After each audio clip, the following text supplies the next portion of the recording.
É o Balanço Geral na tela da NDTV Record TV. Você sabia que hoje é o dia da gula? Pois é.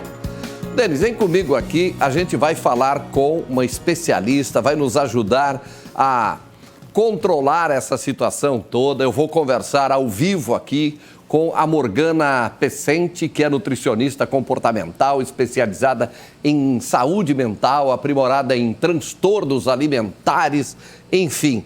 Cada vez mais precisamos nos cuidar com esse pecado capital que é a gula. Boa tarde. Boa tarde, Messi. Então, já começou com um ponto bem forte, né?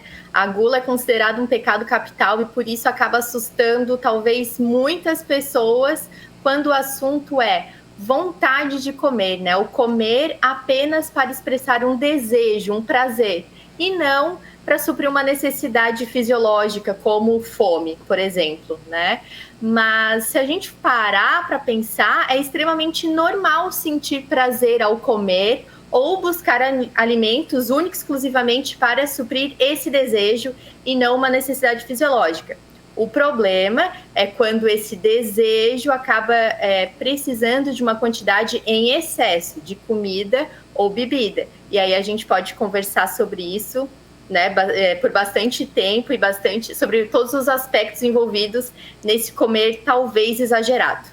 Como é que a gente começa controlando isso? Quais são os primeiros passos que eu devo ter para evitar a gula, para controlar a minha alimentação? Então, controle é uma palavra que é muito presente no vocabulário das pessoas que enfrentam um relacionamento conflituoso com a comida, porque elas buscam justamente isso, controlar. Mas, na verdade, a gente não tem que controlar, a gente precisa compreender os porquês que esse comer é exagerado.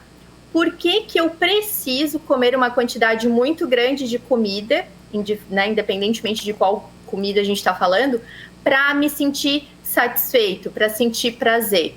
Então, a gente primeiro precisa entender os aspectos envolvidos nisso, quais os significados dessa comida, dessa relação com a comida, e aí depois a gente provavelmente vai ter uma relação tranquila com esse alimento, sem a necessidade de controlar ou descontrolar, mas tendo um comer normal. Tem muita questão psicológica nisso também? Tem bastante questões emocionais envolvidas, culturais, inclusive religiosas, como essa associação que a gente tem da gula sendo um pecado capital, né? Algo muito comum no catolicismo. Então, são vários fatores envolvidos na forma como a gente se alimenta. Aquilo que eu aprendi lá atrás, como a minha família lidava com a comida, o que eu sinto quando eu estou diante de algum alimento. Vamos falar aí do chocolate, por exemplo, né? Que é o queridinho de muitas pessoas. O porquê que a gente tem essa relação com o chocolate, porque a gente quer esse chocolate nesse horário, enfim.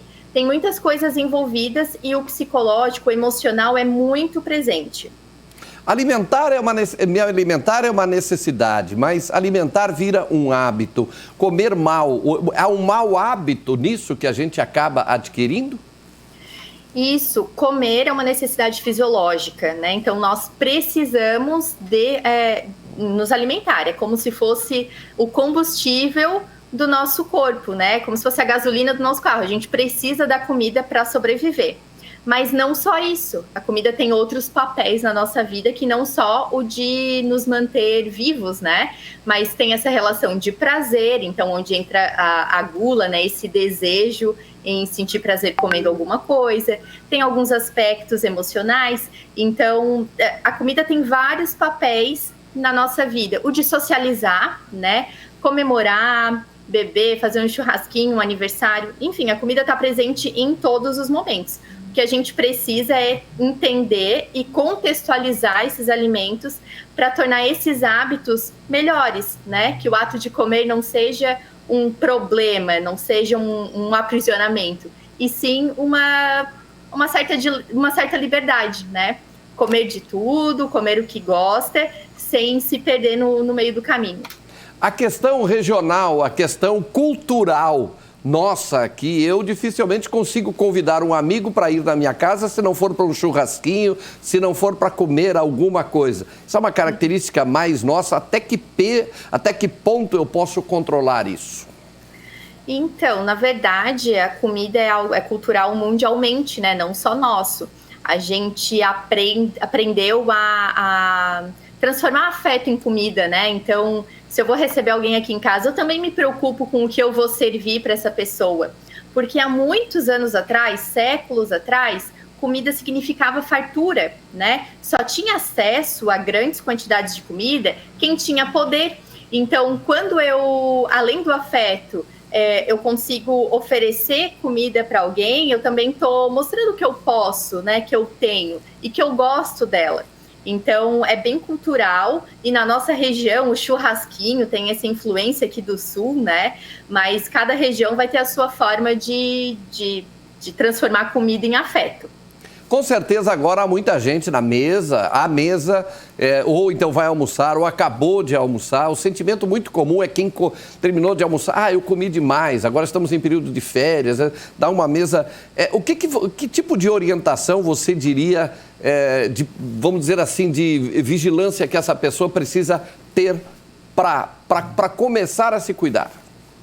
Então, Messer, é bem importante essa questão, porque a gula traz justamente isso, né? Além do prazer, do desejo em comer para sentir prazer, tem a questão da quantidade, né? Comer muito para sentir muito esse prazer envolvendo a comida.